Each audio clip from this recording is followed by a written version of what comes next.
Been blocking us in.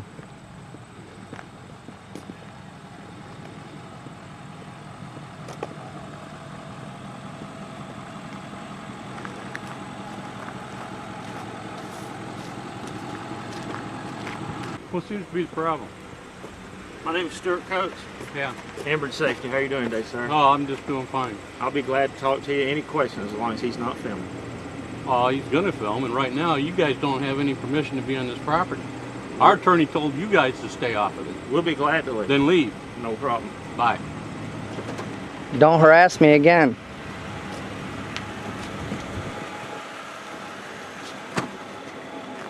Thank you.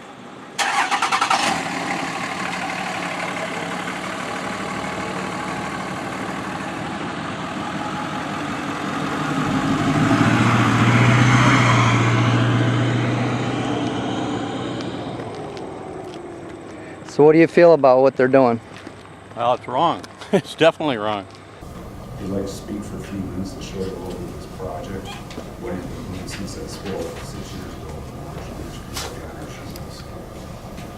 John.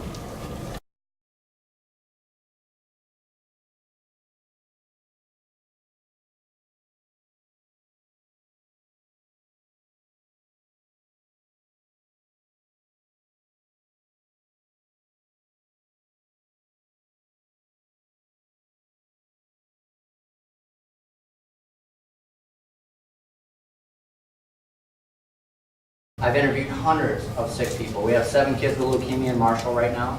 Those are just the ones I know about. The ones that were really bad right off the bat, people that died, they settled, their family members settled with Enbridge and they have gag orders, so most of them can't talk. But I did interview several people that died a few months after I interviewed them. So this is bigger than I ever imagined. This is Aaron Brockovich. This is every state it's happening. Tar sand oil eats away at the inside of the pipes. It's like sandpaper, and they can't last. They last about 25, 30 years, the brand new ones. They always leak. Every single pipeline leaks every single day, even the brand new ones. When they're going through these waterways and they're trying to put the XL through the largest aquifer in the United States, every day it can leak 1,000 gallons, and you'll never know it. Because in between the pump stations, it can leak 1.5% of pressure. They can leak that much before an alarm will go off. Sometimes up to 2%. 500 gallons here, 100 gallons here. It just depends on how much is in between the pump station to equal that 1.5%.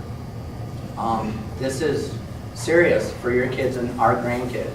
We have to do something about this. I'm not against union.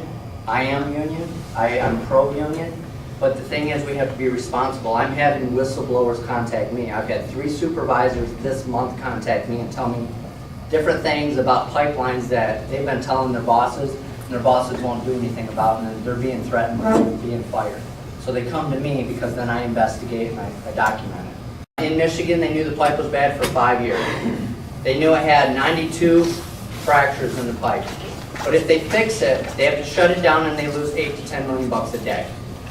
So they don't want to shut it down. So they squeezed the revenue out. They kept getting extensions for 5 years, and they just wait for an oil spill on purpose because they raise the gas prices, they own the cleanup companies, they make the cleanup materials, and the insurance company pays for them to fix the pipe, pays for the lost revenue, pays for everything. So they don't lose anything until after, if they fix it, they lose money. If they wait for a spill, they make money. They buy the property in the local area for less than what it's worth. I have workers. I have 5 workers in here that are going to testify that I was telling the truth. We had people that testified under oath that there was a cover-up. I have hundreds of sick people that I've interviewed. I have proof of the cover-up. I mean, Enbridge spent $600 million to re-clean up Kalamazoo River and re-clean up Battle Creek and re-dig up Talmadge Creek. And this is after the documents 100% done. They weren't coming back. And they actually had to argue with the EPA when EPA said come back and clean it. Of course, they're never going to admit I'm telling the truth because all the supervisors would go to jail. It's a felony to falsify documents. And so I'm going to show you a little bit of this, 20 minutes, and if you ever want to see the rest of it, I got some DVDs, or you can stay afterwards and watch it. And I've been out to Standing Rock, if you heard anything about that recently with the Indian tribes and stuff. People are being shot with rubber bullets that are on their hands and knees praying. Can you imagine right now you sitting there and I'm on the opposite side of barbed wire and I'm shooting you with rubber bullets? That's what's happening out there. They're being sprayed in 10-degree weather with water hoses. There's a girl had her arm blown off with a percussion grenade, and for no reason. They're on the opposite side of barbed wire fencing. They're not hurting anybody, no weapon.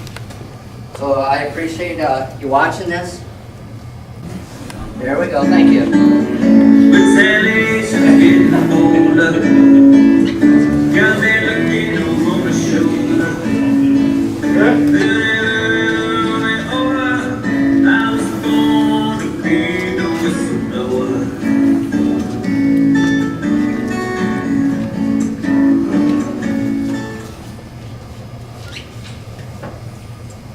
New tonight, West Michigan's oil spill is bigger than first thought.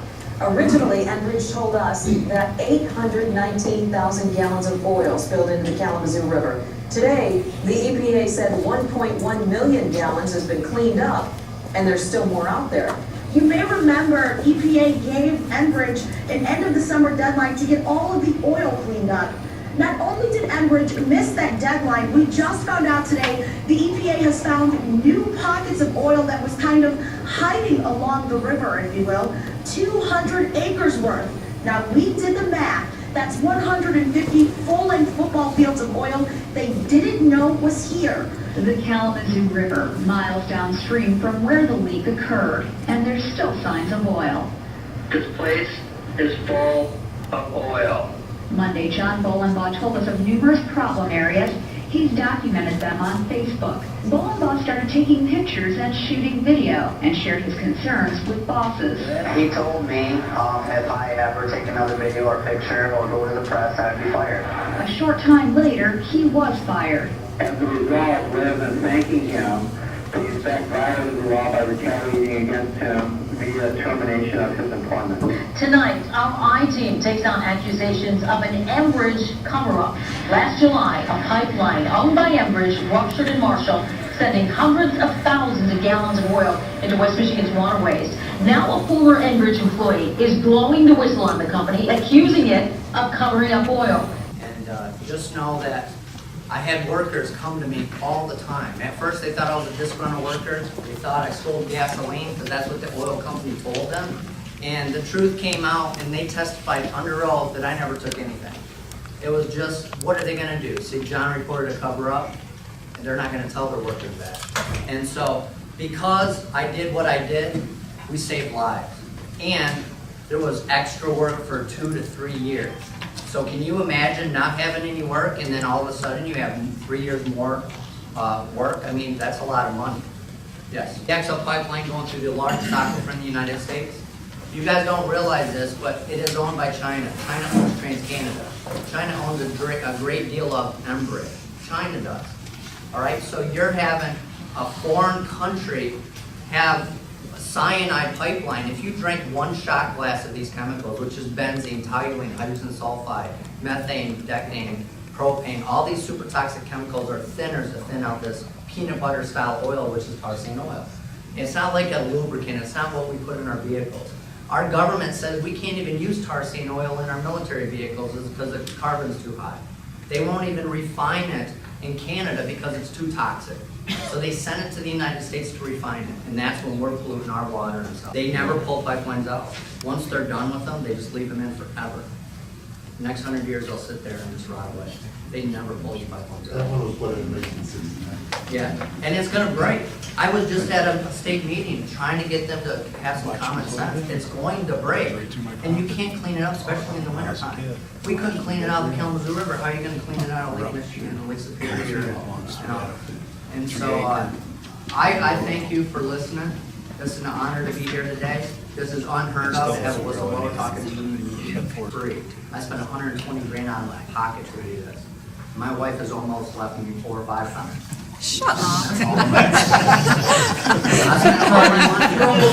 Don't make me look bad. So, Call you out too. I've sacrificed a lot. I don't know from day to day if my tire bolts are gonna be loosened or whatever's gonna happen, but the more public I am, the safer I am now. But at one time, I was getting a lot of threats and death threats and stuff.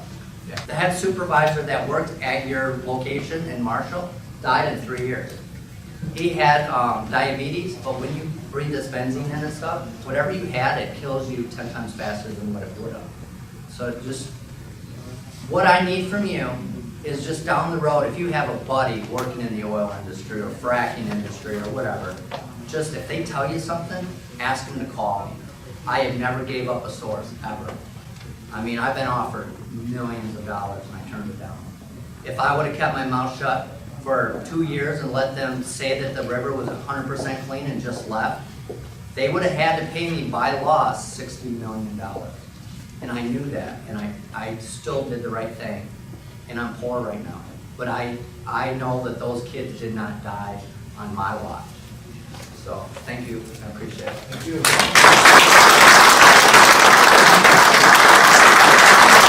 It's horrible. So everybody knows this is the teacher out to the sheet metal school in Marshall, Michigan, where the oil spill happened, right in their backyard. And they didn't evacuate these guys. They were actually in the classrooms as a teacher or a student learning how to do sheet metal, and they were breathing in benzene and toluene, hydrogen sulfide, super toxic chemicals, and they were poisoning themselves. And you don't know for 15 years if you're going to get a cancer or brain tumors and stuff, and it does happen. So, and facts are 12% of the tribes in Canada that are next to tar sand pits have brain tumors. That's a fact. So, it scares the hell out of me. It's sad. Yeah. Sad. It's sad beyond scary. It's sad for the people that are ignorant to what they're actually breathing. And so I thank you for having me. Oh, definitely. Like I said, anytime you need to come by the school, you're more than welcome. Just give me a call and make sure I'm there. I will. For sure. All right, God bless you. Definitely. Thank you. But you know about me from prior. Yeah, I saw you speak at our hall in Marshall a few years back, and I think you're doing great work, and it's really terrible what these guys are doing, and I hate to see it. I'm glad somebody's following up on it. Thanks. I appreciate Thank you. You're welcome. Thank you. Thank you. Thanks. I'm taking a couple videos, and I have a lot of friends up in the Traverse City who are involved in the Straits of Mackinac pipeline. So I'm going to be dropping off one of these to their office probably Monday. Yeah, it's disgusting. You know, the Straits Mackinac pipeline. I'm not for it. Between solar and wind and everything else, to not pursue that it's idiotic. Called the MATE? The MATE, Yeah. yes. The Mobile Action that thing is Theater awesome. for Education. Glenn showed me pictures from start to finish on that Oh, thing, and it's fantastic. He It is. did an awesome job. Yeah, the loading docks down there. I say we pull that sucker right in there at the school and Set her up for March. It's slightly unbalanced. It's horrible, and after watching the video, there definitely is a cover up. So, and I think it's a stand-up thing that he is doing. Yeah. And I'm glad that somebody like him with some heart is doing it and won't back down. That's fantastic.